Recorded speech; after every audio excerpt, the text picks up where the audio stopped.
Subscribe कीजिए ध्येय IAS channel को और बेल आइकन को दबाइए लेटेस्ट वीडियो सबसे पहले देखने के लिए।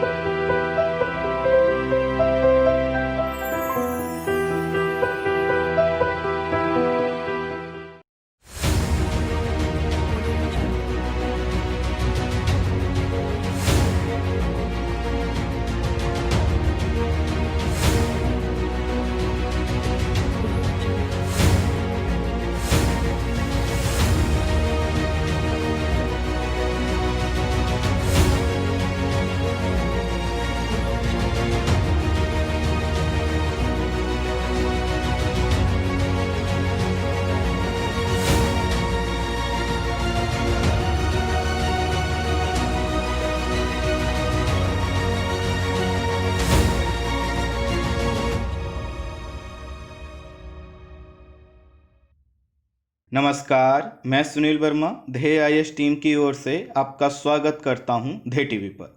हम बात करेंगे डेली करंट अफेयर्स के अपने प्रोग्राम पर, जैसा कि हम प्रतिदिन करते आए हैं।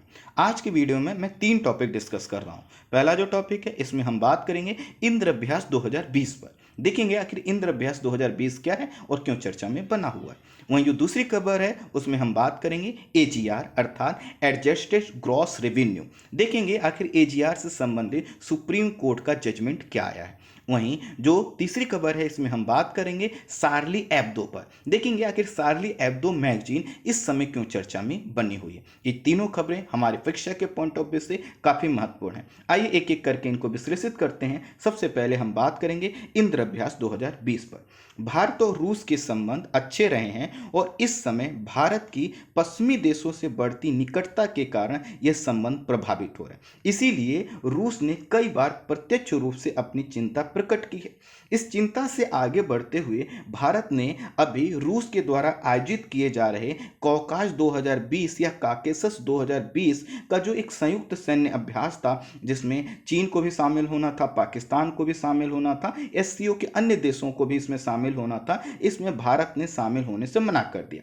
मना करने के पीछे जो ऑफिशियल कारण बताया गया, वह तो बताया गया कोविड-19, लेकिन माना यह जा रहा है कि चीन, भारत और चीन के तनाव के कारण ऐसा किया है। अब इससे क्या हो सकता था कि कहीं ना कहीं रूस को यह मैसेज जा सकता था कि भारत उससे दूर जा रहा है। इसी के कारण भारत ने रूस के साथ अपनी प्रगाढ़ता दिखाते हुए, मजबूती दिखाते हुए इंद्र अभ्यास 2020 को आयोजित करने का निर्णय लिया है। यह सैन्य अभ्यास भारत और रूस की नौसेना के द्वारा अंडमान निकोबार द्वीप समूह में आयोजित किया जाएगा। यह भारत का पहला युद्धाभ्यास होगा जो कि कोरोना काल में हो रहा है। इससे पहले रूस के व्लादिवोस्टोक में इंद्र 2020 के रूप में आयोजित किया जाना था, लेकिन कोरोना के कारण इसको टाल दिया गया था।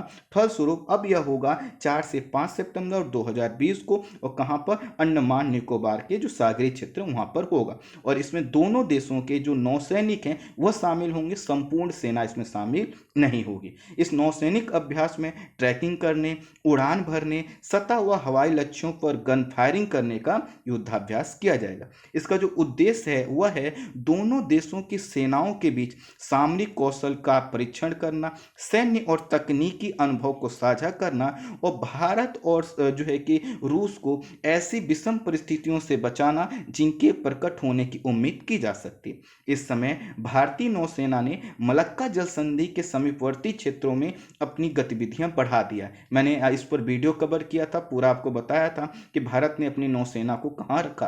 तो इस तरह से अगर हम देखें तो मलक्का जल संधि पर भारत की जैसे जैसे एक्टिविटी बढ़ रही है, वहां पर भारतीय नौसेना की मजबूती बढ़ रही है। ऐसे में यदि हम देखें तो इस प्रकार का जो युद्धाभ्यास होगा इंद्र अभ्यास 2020 के माध्यम से, कहीं ना कहीं भारतीय सेना को, नौसेना को मजबूती मिलेगी। आपको पता है कि दक्षिणी चीन सागर है, यहाँ पर भी भारतीय सेना ने पहली बार अपना वॉरशिप तैनात कर दिया है, और ये काफ़ी बड़ा डेवलपमेंट है। और इसी के कारण कहीं ना कहीं रूस का हमारे साथ इस प्रकार का अभ्यास करना भारत और रूस के संबंधों की मजबूती को दर्शाता है। अदरवाइज वह चीन के प्रभाव में ऐसा नहीं करता। था, लेकिन दोनों देशों के जो संबंध अच्छे रहे, उसी का नतीजा है कि रूस इसके लिए तैयार भी हो गया।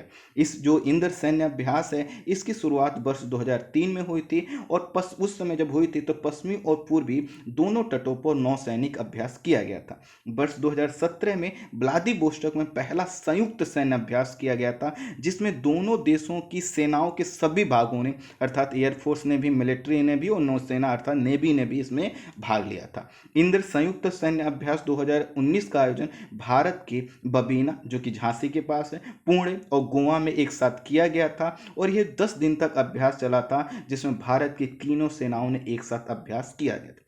जो अभ्यास किया गया था तो इसमें जो मुख्य मुद्दा था जिसको टैकल करने का प्रयास किया गया था वह था आतंकवाद, समुद्री सुरक्षा, हवाई सुरक्षा और आपातकालीन व्यवस्था, अर्थात किसी क्षेत्र में आपातकालीन स्थिति उत्पन्न हो जाती है तो कैसे सेना को जो है कि मूवमेंट करना चाहिए, उसके समय प्रशिक्षण किया गया था, अभ्यास किया गया था। तो यही था आपका इंद्र अभ्यास 2020। आई होप आप इसको समझ पाएंगे। अब हम बात करते हैं एजीआर विवाद पर। एजीआर विवाद को समझने के लिए थोड़ा सा बैकग्राउंड समझ लीजिए, आपका कॉन्सेप्ट बिल्कुल क्लियर हो जाएगा। 1990 के दशक में सरकार ने उदारीकरण की नीति अपनाई। आपको पता है कि हम यहीं से एलपीजी का मॉडल अपनाते हैं और उदारीकरण की नीति अपनाते हुए कई क्षेत्रों में निवेश को आमंत्रित किया। इसी प्रकार का एक क्षेत्र था दूरसंचार का क्षेत्र और इसमें भी सरकार ने कई प्रकार का जो है कि निवेश करने के लिए भी, इस क्षेत्र का विकास करने के लिए इसमें भी कई प्रकार की उदारीकरण की नीतियों को अपनाया। राष्ट्रीय दूरसंचार नीति 1994 के तहत यह कहा गया कि एक निश्चित शुल्क के भुगतान के आधार पर कई कंपनियों को लाइसेंस दिया जा सकता है और लाइसेंस दिया भी गया। अर्थात राष्ट्रीय दूरसंचार नीति ने क्या किया, एक निश्चित अगर शुल्क कोई कंपनी दे देती थी तो उसको लाइसेंस दे दिया जाता था। किस चीज़ का? टेलीकॉम का, अर्थात जो टेली कम्युनिकेशन की सुविधाएं उनको प्रदान करने का। अब ये जब एक मुश्त शुल्क जो ली जाती थी, इसको भुगतान करने में कई कंपनियों को कठिनाई महसूस हो रही थी। और जब क्या होता था कि मान लीजिए अगर यह लाइसेंस लेना है और आपको एक ही बार में कुछ पैसा देना है, तो ऐसे में क्या होगा, आपके पास हो सकता है इतना पैसा ना हो कि आप अपनी सेवाओं पर उसको खर्च कर सकें, अर्थात आप लाइसेंस में ज़्यादा पैसा लगता था तो कंपनियों को अपनी सेवा विस्तार के लिए पूंजी का अभाव हो जाता था। इन्हीं कारणों से वर्ष 1999 में सरकार ने एक मुश्त शुल्क जो भुगतान की जगह कंपनियों को अपना राजस्व साझा करने का विकल्प उपलब्ध करवाया। अर्थात 1994 में यह कहा गया था कि आप एक मुश्त शुल्क दे दीजिए, लेकिन कंपनियों ने इसमें थोड़ा सा अपनी कठिनाई को बताया। सरकार ने कहा कोई दिक्कत नहीं है। वर्ष 1999 में सरकार ने कहा ठीक है, आप इकट्ठे एक बार में पैसा नहीं दे पा रहे हैं तो आप क्या करिएगा, जो भी आपका राजस्व होगा अर्थात रेवेन्यू होगा उसको हमारे साथ कुछ परसेंट साझा कर लीजिएगा। उन्होंने कहा ठीक है। राजस्व कितना साझा किया जाएगा, पहले जो रेट रखी गई वो 15% अर्थात 15%, बाद में से घटाकर 13% और फिर 8% कर दिया गया। लेकिन केंद्र में क्या है, राजस्व को शेयर करना है। अब प्रश्न ये आएगा कि आखिर राजस्व कौन सा, तो राजस्व जो शेयर किया जाने वाला था, जो रेवेन्यू शेयर होना था, उसको जाना जाता है एजीआर अर्थात एडजस्टेड ग्रॉस रेवेन्यू के नाम से जाना जाता है। अब ये प्रश्न आएगा कि आखिर ये एजीआर क्या है। इसको देखिए, इसकी जो परिभाषा जो है को लेकर जो है कि ना तो कंपनी और सरकार में सहमति नहीं थी, स्पष्टता नहीं थी, इसके कारण विवाद बढ़ा। तो हमें समझना होगा कि आखिर ये एजीआर क्या है। तो देखिए होता क्या है कि जो टेलीकॉम कंपनी हो कई प्रकार से अपनी आय प्राप्त करती हैं और वह आय प्राप्त करने का सोर्स क्या होता है, रेवेन्यू प्राप्त करने का सोर्स क्या होता है कि जो वह सुविधाएं दे रही हैं उनसे उनको जो कुछ होगा प्राप्त होगा, जो उनके पास पैसा आएगा वही क्या है, उनका रेवेन्यू है।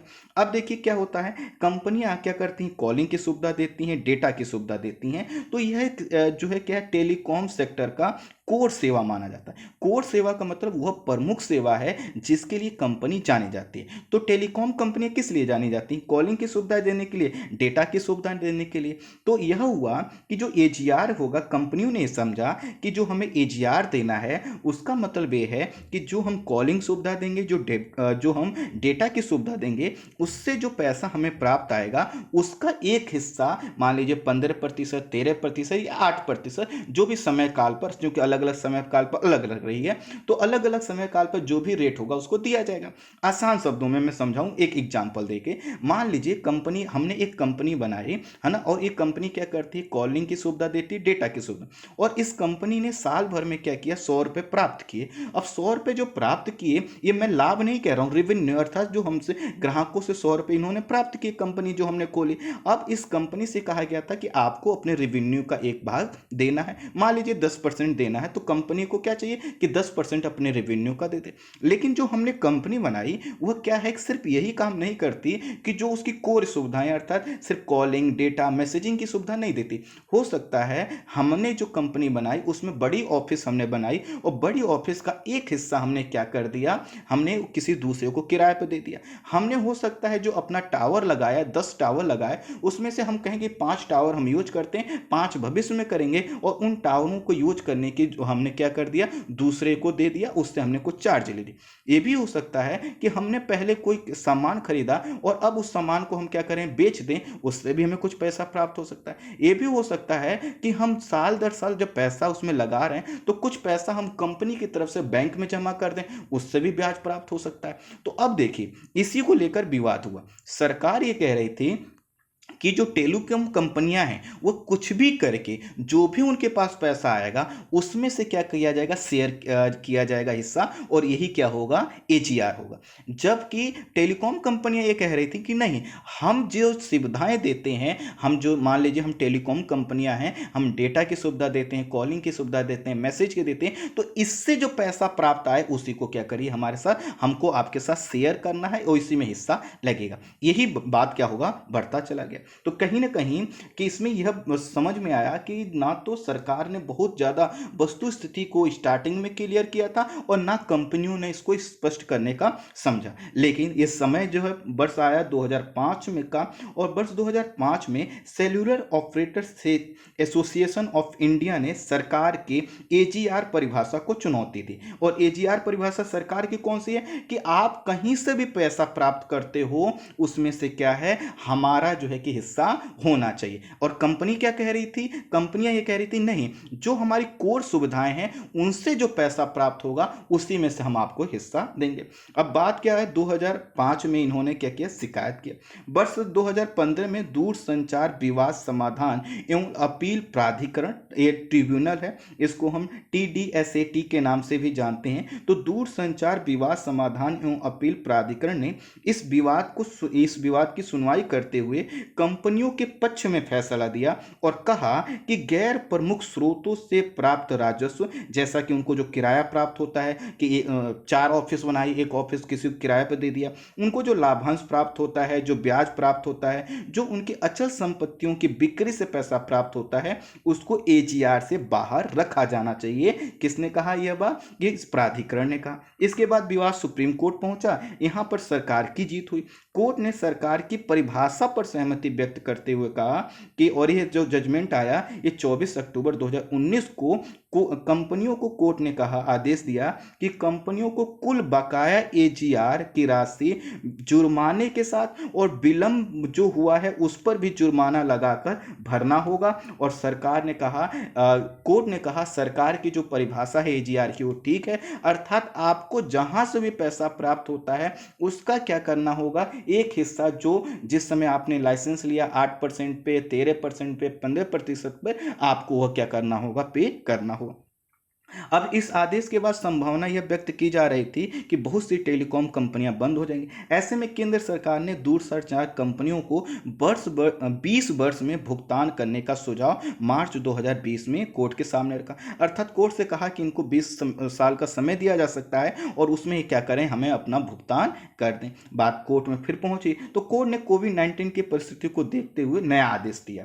नया आदेश क्या दिया है कि सुप्रीम कोर्ट ने दूरसंचार कंपनियों को एजीआर को चुकाने के लिए 10 वर्ष का समय देने का निर्णय लिया है। और आदेश के तहत कहा गया है कि दूरसंचार कंपनियों को अपने कुल बकाया जो उनका एजीआर है उसका 10% 31 मार्च 2020 तक जो है 31 मार्च 2021 तक जमा करना होगा और बाकी जो पैसा है वो अगले 10 सालों में इनको देना होगा। और प्रति वर्ष 7 अप्रैल को न्यायालय के सामने यह बताना होगा कि हाँ, उन्होंने जो आदेश कोर्ट का दिया था उसका पालन किया है। तो ध्यान से समझिए, मान लीजिए कि टोटल AGR है वो 100 रुपये का है, तो उसको पहले इन कंपनियों को क्या करना है, 10% दे देना है, अर्थात 10 रुपये दे देना। 90 रुपये को अगले 10 सालों में इनको देना है। हर साल जो है कि 7 अप्रैल को इनको सूचित करना है कि हमने आपके आदेश का पालन किया है। इसके साथ ये भी कहा गया है, दूरसंचार कंपनियों के प्रबंध निदेशकों को 4 सप्ताह के अंदर एक व्यक्तिगत गारंटी देना होगा कि हाँ, हम इसके लिए जिम्मेदारी लेते हैं, हम ये पैसा लौटाएंगे। वर्तमान समय में दूरसंचार क्षेत्र की जो कंपनियां हैं उन पर जो AGR का बकाया है वो लगभग 1.4 लाख करोड़ रुपए का है। तो यहाँ पर लाख नहीं, लाख करोड़ रुपए का बकाया, ये बहुत बड़ी राशि होती है। इसमें सर्वाधिक जो बोझ पड़ेगा इस जजमेंट के बाद वह पड़ेगा वोडाफोन आइडिया पर और एयरटेल पर। इस पर अगर देखें तो एयरटेल को इसके तहत अभी लगभग 21,000 करोड़ रुपए लौटाने हैं, बाकी वो लौटा चुके हैं। और वोडाफोन आइडिया को लगभग जो है कि 58,000 करोड़ रुपए देने होंगे। इस आदेश से कंपनियों को समय मिल गया है 10 साल का, जिससे वो क्या कर सकते हैं, अपना बिजनेस बढ़ा सकती हैं। यदि पूरा पैसा इनको अभी देना पड़ता तो हो सकता है इनका बिजनेस प्रभावित होता और कोई एक कंपनी जैसे जियो जैसी कंपनी की मोनोपोली स्थापित हो पाती। उससे तो कहीं ना कहीं ये कंपनियां बच गई हैं, लेकिन साथ ही साथ इस कंपनियों के लिए यह जो राशि काफ़ी बड़ी है, तो आने वाले समय में कैसे ये भुगतान कर सकती हैं इनको देखना होगा। और ये भी माना जा रहा है कि कई कंपनियां ऐसा भी कर सकती हैं कि वो अपनी जो सेवाएं प्रदान करती हैं उसका रेट बढ़ा दें और कस्टमर से ज़्यादा पैसा लें।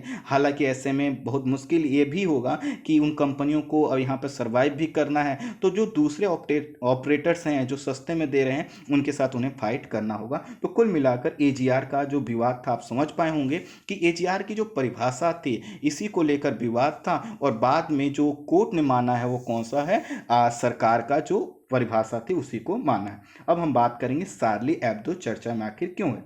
फ्रांस, इसका तो बैकग्राउंड अगर हम देखेंगे तो चीज़ों को ज़्यादा अच्छे तरीके से समझ पाएंगे। फ्रांसीसी क्रांति यूरोपीय क्षेत्रों और फ्रांस के लिए एक बड़ी राजनीतिक और सामाजिक क्रांति थी।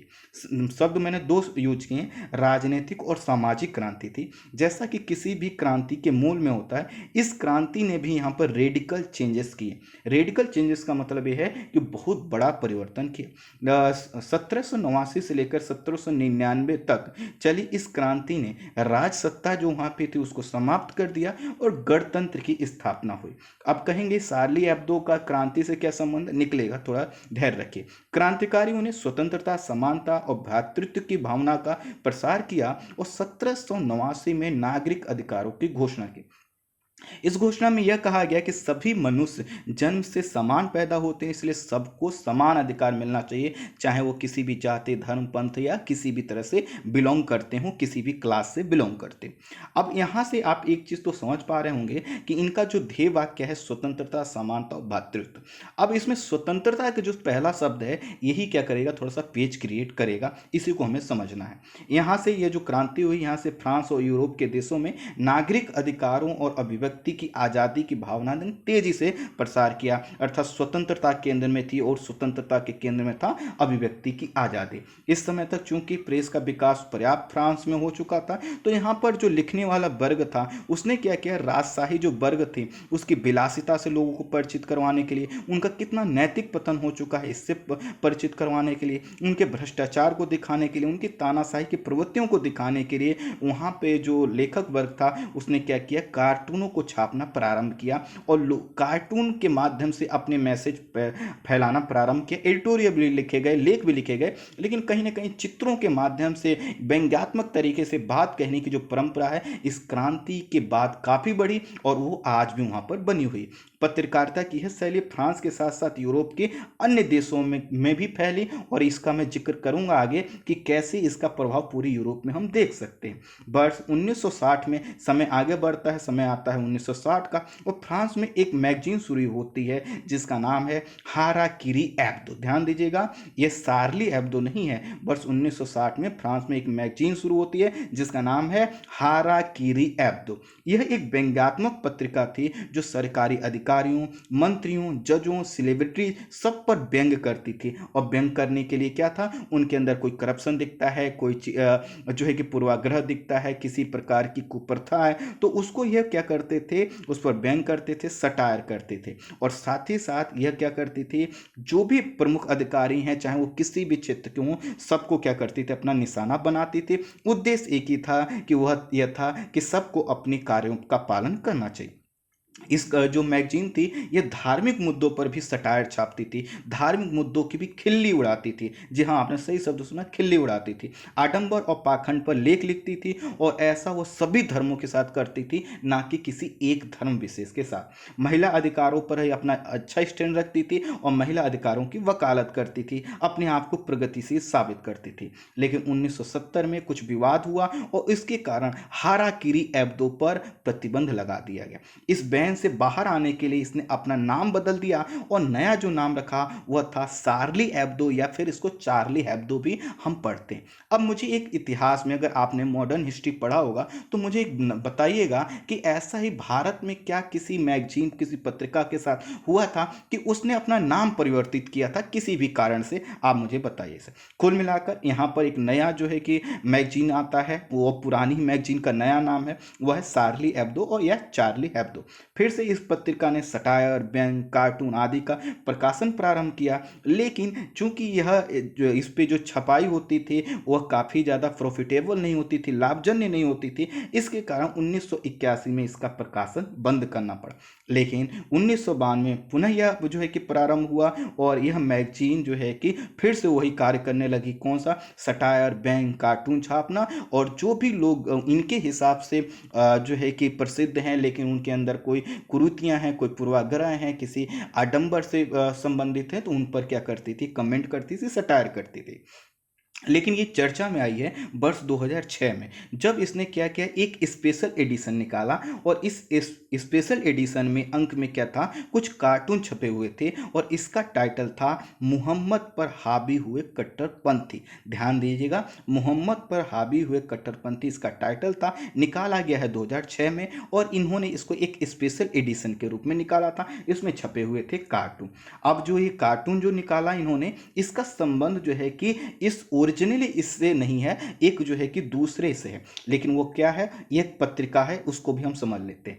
अब इसको मैं जोड़ूंगा, आप ध्यान दीजिएगा। 30 सितंबर 2005 को डेनमार्क के अखबार इवलान पोस्टेन ने 12 कार्टून छापे जिसमें कुछ मोहम्मद पैगंबर साहब से संबंधित थे। अब देखिए, जब ये पैगंबर साहब से संबंधित थे, कब छप रहा है, 30 सितंबर 2005 को। और मैंने क्या कहा आपको कि यह पत्रिका जो शार्ली एब्दो है, यह कब चर्चा में आती है, 2006। अर्थात इससे पहले यह जो पत्रिका है इसमें क्या हुआ था, यह कार्टून छपे थे और इन्हीं कार्टूनों को दोबारा जो है कि शार्ली एब्दो ने छापा था। तो ये 30 सितंबर 2005 को इवलान पोस्टेन ने जो कार्टून छापे थे, इसमें इस पर क्या हुआ, विवाद बढ़ा, क्योंकि इस्लाम धर्म के मानने वाले लोगों का मानना है कि पैगंबर को इंसानी रूप देना गलत है, इसकी हम कल्पना तक नहीं कर सकते। कार्टून तो क्या है, अस्वीकार है। और इसमें से एक कार्टूनों में एक स्केच भी था, इसमें यह दिखाया गया था, एक दाढ़ी वाला आदमी दिखाया गया था और उनके पास उनके शरीर के किसी अंग पर और जो है कि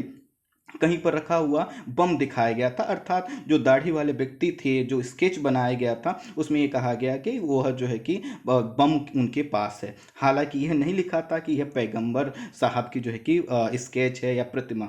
यह जो विवाद बढ़ा, इस विवाद के बाद क्या हुआ कि ये जो 2006 में शार्ली एब्दो ने भी ये समझा कि यह तो क्या है, धार्मिक कट्टरता है, क्योंकि जो मुस्लिम समुदाय के लोग थे उन्होंने कहा कि यह पैगंबर साहब को आपने टारगेट करके दिखाया है और कहीं ना कहीं आप बम दिखाकर क्या चाहते हो, आप उनको आतंकवाद से जोड़ना चाहते हो। अब इस तरह से जब यह विवाद बढ़ा तो शार्ली एब्दो, चूंकि वो कमेंट करता था, ऐसी चीजों को ही छापता था, इसने क्या किया, जो पहले से छपा हुआ था 30 सितंबर 2005 को जो दूसरे जो है कि मैगजीन ने छापा था, उन कार्टूनों को और कार्टूनों के साथ मिलाकर क्या किया, इन्होंने एक नया एडिशन निकाले। इस स्पीड जो इन्होंने अंक निकाला, एडिशन नया निकाला, इससे मैगजीन की पॉपुलैरिटी में वृद्धि होने लगी, लेकिन विवाद भी बढ़ने लगा। वर्ष 2011 में मैगजीन ने फिर से स्पेशल अंक निकाला और फिर से विवाद हुआ, और मैगजीन के पेरिस का जो दफ्तर है, जो वहाँ के मुख्य दफ्तर है, वहाँ पर बमबारी हुई, लेकिन हालांकि किसी की जान नहीं गई। इस घटना को शार्ली एब्दो ने अपनी अभिव्यक्ति की स्वतंत्रता पर हमला माना और उन्होंने कहा, हम इसी के खिलाफ तो लड़ते आए हैं। सितंबर 2012 में फिर से कार्टून छापा और विवाद पहले से ज़्यादा बढ़ गया। अब जब विवाद ज़्यादा बढ़ा तो इसी की परिणति माना जाता है कि 7 जनवरी 2015 को इसके ऑफिस पर आतंकी हमला हुआ, जिसमें 12 लोग मारे गए, 11 लोग इसी शार्ली एब्दो मैगजीन से जुड़े हुए थे। ये जो हमला करवाया गया था, ये अलकायदा की यमन ब्रांच के द्वारा करवाया गया था, और उसने कहा कि ऐसा करके उसने पैगंबर मोहम्मद साहब के अपमान का क्या लिया है, बदला लिया है। और बदला इस रूप में लिया है कि पैगंबर साहब का जो प्रतिमा है उसका कार्टून बनाना ये बहुत ही गलत है।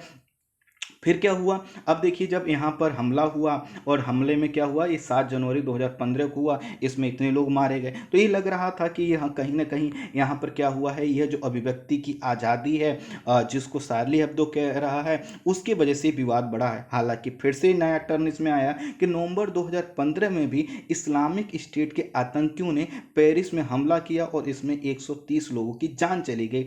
और जब यह जो घटना हुई तो इसमें यह बताया गया कि यह दरअसल इसलिए किया गया है क्योंकि पेरिस में जब क्या हुआ, शार्ली एब्दो पर हमला हुआ था, उनके मुख्यालय पर, जिसमें 12 लोग मारे गए थे, जिसमें 11 शार्ली एब्दो से संबंधित थे, तो पूरे फ्रांस में इसको लेकर प्रतिक्रिया हुई। तो इस्लामिक स्टेट ने फ्रांस के लोगों को गलत साबित करने के लिए कि आप गलत लोगों का समर्थन कर रहे हो, इस घटना को अंजाम दिया और इसमें 130 लोग मारे गए।